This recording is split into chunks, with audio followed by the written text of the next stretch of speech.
Welcome back to day 4 of traveling Mexico and Central America in 30 days with a budget of $2,000.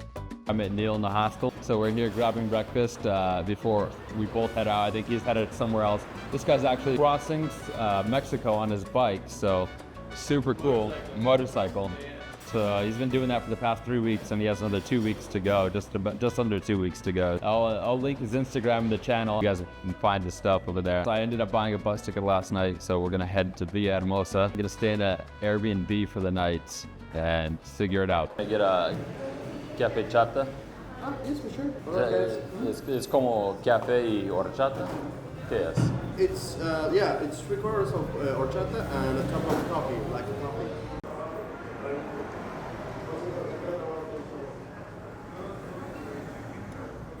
It's really good. Solid, yeah. Okay, I asked for bacon and he gave me ham. That's okay.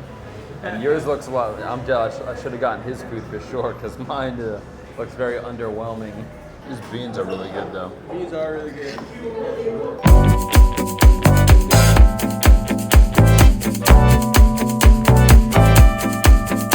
That's funny, I was talking to Hans yesterday, Austrian guy. I told him like the mileage I was doing a day, and he was like, "Too much, man, you're going too fast." And I was like, dang, I didn't even need to tell you that for you to know that. He's traveled so much, and it was really fascinating. He was just like, "No, man, at max you do 300 kilometers. I'm doing almost 400, so I'll be like between 200 and 250 miles a day." That's a lot. And it is a lot, because it's never like, in the U.S. we're like, "Oh, dude, 250 miles, that's maybe 3-4 hours." Here it's 7-8 hours per day, some days. Why? Because of the infrastructure, or? Mixture of the roads. So I've crossed over the Sierras like 4 times now. And like, dude, those roads you're going like 30 miles an hour all day, because it's just windy roads. Or, dude, a couple days ago I was on roads where it was literally potholes for like a whole hour for these potholes, and you're only going like 10 miles an hour. Yeah, it's frustrating. But it's so interesting, like, hearing how like other people travel. Like, him who's been doing it for so long, he's like, I'll go at a maximum speed of like 100 kilometers an hour, which is 60 miles, 65. And shit, man, there's times when I'm doing like 70, 75, and like you can't look to your left or right. The only spot you can look is like dead on. What do you mean? When you're doing 70 miles an hour, like you can't. There's no room for error. Yeah. So it's like you can like glance to the left or right, but you have to just be so focused on like going forward. If you hit a pothole doing 70, you can blow a tire pretty easily. You hurt yourself too, yeah. Yeah, but like when you're driving 40, 50 miles an hour, like there's a lot of time you can just look around and check out what's around you and stuff. So when you're hauling ass, there's no time to look around, is what you're saying? No, not at all. No. And then you catch yourself doing that, like you're like, I need to hit this mileage today or something. You're going super fast for a little bit. You're like, I don't know why I'm doing this. It's not even enjoyable if you're driving that fast. Well, then the point of the trip sort of loses its purpose too. Yeah, you exactly. need to enjoy it and have fun. Yeah. You do it, and you're like, this isn't what I thought I signed up for. No, not at all. So what was your intention setting out? Did you want to just come as far south as you could? Yeah, exactly. I wanted to do like the whole come down all the way to the Yucatan and then come up. And it was funny, as I got closer and closer to the start of the trip, I was like, it's like a pretty like big undertaking of going. Yeah. Because this is 4,500 miles to here, and then I have 3,000 to go back. You can plan all you want, but it's like, until you actually just do it and go, you don't really know. All right, guys, what up? Just made it back to the hostel. Neil, what a cool guy. Super interesting story. It's always great to meet other travelers. He's actually one of the first Americans I've met on this trip. I think I've met he's the 3rd one now, maybe 4th. I don't know why, but Americans do not like to travel to Mexico, or they like to only stay in resorts. Get out of the resorts, come to the hostels, come meet other people. That's the best way to travel sometimes, especially if you're solo traveling. But now, gotta pack up, get ready, and catch the bus. Like video, subscribe. Just made it here to the bus terminal, got some lunch. Again, more of these things, so. And then I got an electrolyte again. Be hanging out here for the next hour or so, then about to board the bus to Villahermosa, spend the night there, and then head off. The original plan was just to go straight to Tuxtla Gutierrez is the name of the city, because that's where I want to go. But it was an overnight bus, and it was about a 10-hour ride, so I knew I would not sleep on that bus.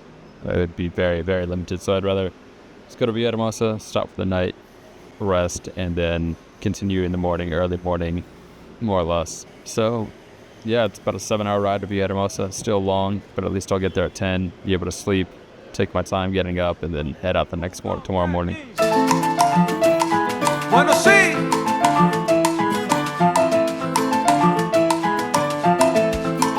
Camina. All right, guys, let's got here to Villahermosa. Got off the bus. I think it's not even a 10-minute walk to my Airbnb hotel where I'm staying tonight. I think I definitely feel this is the most deep into Mexico I've been. Like, I don't see any other tourists. I'm the only one here. I'm definitely off the beaten path. Yeah, just a different feeling to the city. So, guess we'll see what happens. I'll walk down a little bit. I think everything will be fine here. I don't know. I guess we'll find out. All right, well, let's go. I am starving. I need food tonight, too. I need to eat something. So, looks like there's some places along the way. Stop and get something before we call it a night. And do it again tomorrow. That was a long bus ride. That was a really long bus ride. That one felt like it would never end. Oh, man. 7.5 hours. How long I was on that bus for, so I'm glad that one's over. Buenos, ¿cómo estás? ¿Tienes una carta? Bueno. Oh, bueno, okay. Found a spot here. Gonna get some tacos. My place is like 5 minutes away walking. I don't know, mixed reviews if it's dangerous or not. Somebody told me yes. She tells me no. I don't know what that means. Colombia, they have a saying, no dar papaya. That means like don't give people a reason to rob you. I'm definitely giving people a reason to rob me here. I'm giving papaya. I tell you what, I got my suitcases, I got my bag, I have a camera on me. I'm gonna eat these tacos and get out of here as soon as I can, get into that hotel room. One, because I just don't know the area and it does seem a little more sketchy than other places I've been so far. And two, because I am exhausted. It's been a long day. I think I woke up at 6 this morning. It's been just a full day of go, traveling as well. Always get the tacos here in Mexico. Much later. Place is all a little sketch. Yeah, I think anywhere at night is more sketch as well. So, building is unmarked. The Airbnb, it says there's no sign on the hotel because it's for local security. Whatever that means. So hopefully we could find that easily. It should be right here on this corner. Got all the traveling, right? I think we're here, guys. I think I found it. Gotta ring the doorbell. Get in there and get me to bed. I am done. I am done for tonight, guys. What a day. Okay, how do we get in? Is there a doorbell? There's the doorbell. All right, guys. Show you what the outside looks like. 209 Zion, that's the name of the place. All right, let's ring this doorbell. And let's get in here. All right, guys. Frick. We made it. Okay, at least I got a private room tonight. If that is one upside of today, we get the private room. This bed maybe looks super simple to you, but to me, this is freaking great. This is double the size of the hostel beds that I've been staying in. Only one way to see how good it is, though. Solid. There's one thing that's a little sketch, but I lived in Colombia before, so I'm familiar with it. I don't know if I'm used to it, but I'm familiar with it. Coming here, there's hot water in the shower, which is awesome, but it's a suicide shower. So, sure, maybe it's safe, maybe they're safe. I don't know. I've never had a problem with one, but still a little sketch taking a shower with a suicide shower.